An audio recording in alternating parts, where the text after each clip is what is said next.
বন্ধুরা, সরাসরি যেখানে রোদ লাগে সেই সব জায়গায়ও মাশরুম চাষ করা সম্ভব, কিন্তু কিভাবে তার কিছু টিপস আছে। সেই টিপসগুলো ফলো করলে আপনারাও নিজের বাড়িতে যেখানে সরাসরি রোদ লাগে সেই রকম জায়গায় চাষ করতে পারেন। দেখুন, এইখানে লম্বা লম্বা করে বেড ফেলানো হয়েছে, কিন্তু এইখানে সেই রকম একটা ছাওয়া নেই।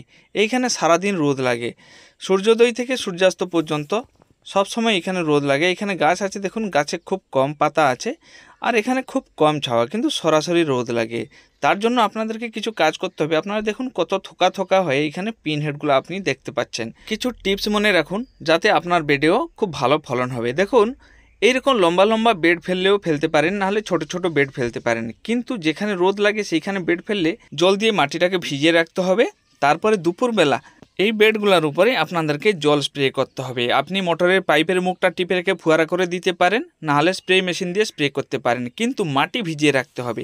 আর সকাল থেকে সন্ধ্যাবেলা পর্যন্ত পেপারটা খুলে দিতে হবে। রাত্রিবেলা আপনি ঢাকা দিয়ে দিবেন। যেদিন রাত্রিবেলা এই বেডগুলাই মাশরুম ফুটবে সেই দিন এর উপর থেকে পেপারটা আপনি তুলে দিবেন, দিলে মাশরুমগুলা লাল হবে না। বন্ধুরা, প্রথম থেকে 7 দিন পর্যন্ত এর উপরে পেপারটা তো ঢাকা হয়ে থাকবে। 7 দিনের পর থেকে সকাল থেকে সন্ধ্যাবেলা পর্যন্ত আপনাদেরকে পেপারটা খুলে রাখতে হবে।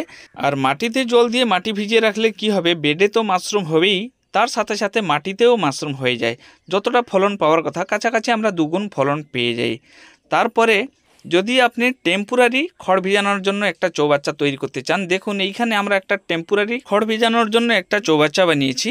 আপনারাও এরকম বানিয়ে নিতে পারেন।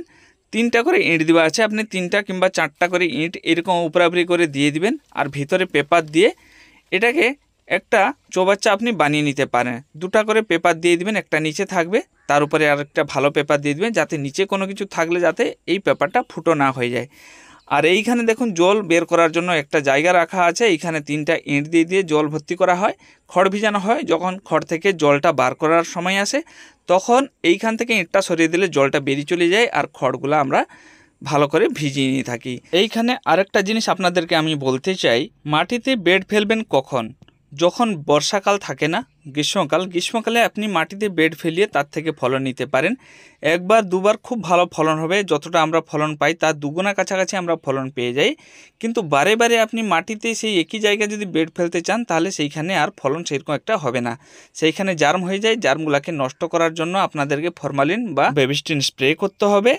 তারপরে 10-15 দিন ছেড়ে দিতে হবে, কিংবা 1 মাস ছেড়ে দিতে হবে, আবার বেড ফেলতে হবে। কিন্তু বর্ষাকালে আপনি মাটিতে বেড ফেললে আপনার বেড খারাপ হয়ে যাবে। ভিডিওটা কেমন লাগলো কমেন্ট করে জানাবেন। ভালো লেগে থাকলে লাইক, শেয়ার, সাবস্ক্রাইব অবশ্যই করে নেবেন।